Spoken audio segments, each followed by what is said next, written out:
Based on a true story, Julius Robert Oppenheimer, commonly known as Robert. A covert trial aimed to tarnish his reputation as the era's foremost physicist. On the other side, Louis Strauss faced his own trial, aspiring to become the U.S. Minister of Commerce. He recalled his initial encounter with Robert, sharing the origins of his rise to fame. It all began in Germany, where he discovered a deep passion for physics, eventually becoming a prodigious talent. He was there during the early stages of quantum mechanics, and with time and expertise, secured a teaching position in the Netherlands. It was in the Netherlands that he crossed paths with Isaac Robbie, who introduced him to the renowned physicist Heisenberg. By 1927, Robert earned a PhD and later a professorial position in the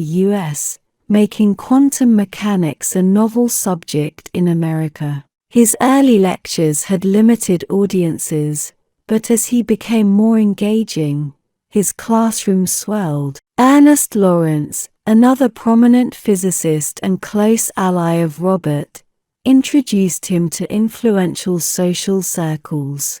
At one of these gatherings, Robert's brother Frank was present, and it was here that Robert met Jean, a fervent communist. This sparked an immediate connection, eventually leading to his marriage to Kitty, which disappointed Jean. Nonetheless, their friendship endured. Lawrence warned Robert of Germany's advancements in weaponry, especially a potent bomb, given Robert's academic history in Germany. Speculations materialized when General Leslie Groves recruited Robert for the Manhattan Project, with the mission to develop a bomb to rival Germany's, ensuring the US wouldn't lag behind in the arms race of World War II. Recognizing the proposal's merits, Leslie approved it. Robert and Leslie approached the cream of the crop among American physicists. Despite initial hesitations due to the project's detachment from civilization,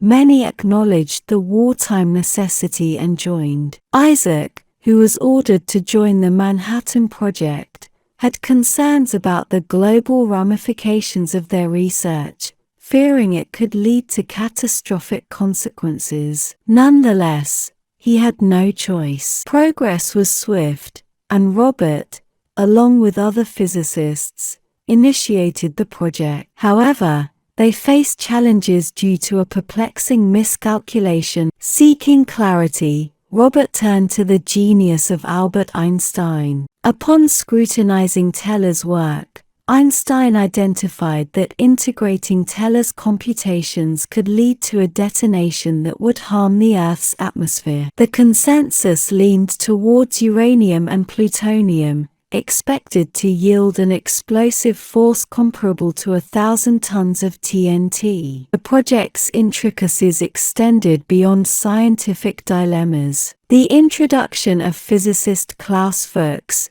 an addition made unilaterally by Robert, concerned Leslie. Robert acknowledged this oversight, leading him to suggest the enlistment of his brother, Frank, and close confidant, Lawrence. The following day, Lawrence and Frank joined Robert in the monumental Manhattan Project. In the midst of rigorous scientific endeavors, during a meeting of minds, physicists asserted that they weren't merely creating a weapon, they were forging history. Challenges within the project, and tensions arose as expected results failed to materialize. Teller's rogue investigations into the hydrogen bomb further strained relationships. Other physicists wanted Teller removed from the project, but Robert took decisive action. However, recognizing Teller's expertise, Robert granted him some latitude in his research,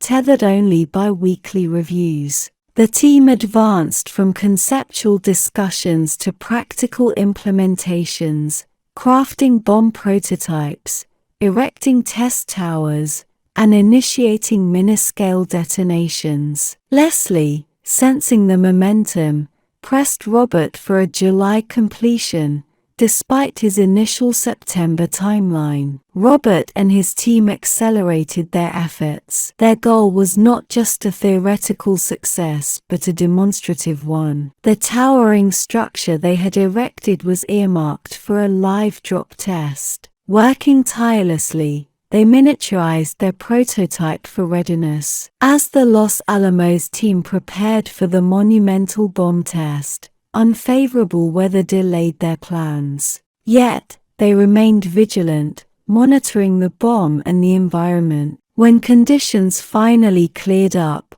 Robert initiated the test with bated breath. Rigorous precautions were in place, including monitoring electrical fluctuations, as even minor anomalies could lead to catastrophic results. August 6, 1945, marked a day of infamy as Hiroshima bore the brunt of the atomic onslaught. While military leaders rejoiced at this tactical victory, many of the project's physicists grappled with remorse, considering the moral implications of an invention that had wreaked havoc on countless civilians. The explosion was a success. The cataclysmic event propelled Robert Oppenheimer to global recognition. At a subsequent public event, he was met with roaring admiration, yet his internal turmoil overshadowed any pride he might have felt. Haunted by the immense loss of life resulting from his invention, Robert was plagued by guilt-induced hallucinations. In the days that followed, Robert met with President Harry Truman, who lauded the atomic bomb as a game-changer that saved countless American lives. However, Robert had pressing concerns about the Soviet Union's ambitions to match or surpass the US in atomic power. Recognizing the implications, President Truman greenlit the expansion of Los Alamos for increased bomb testing and manufacturing capabilities. In an unexpected twist during a later meeting,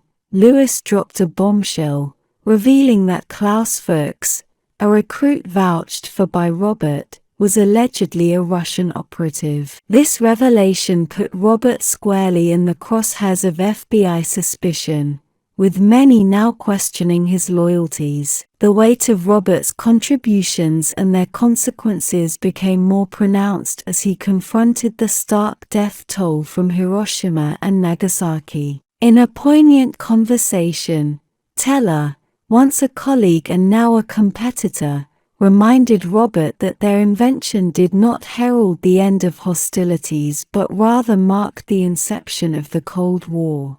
This new era of geopolitical tension between the US and the Soviet Union was characterized by a nuclear arms race and mutual suspicions. The trial was a spectacle, laying bare not only allegations of Robert's indiscretions but also the undercurrents of jealousy and rivalry among the scientific community. Despite being aware of Robert's infidelity, many colleagues stood by him, showcasing their complex relationship dynamics. However, the trial took a dramatic turn. He was barred from further involvement in atomic research, including the hydrogen bomb project, now helmed by Teller.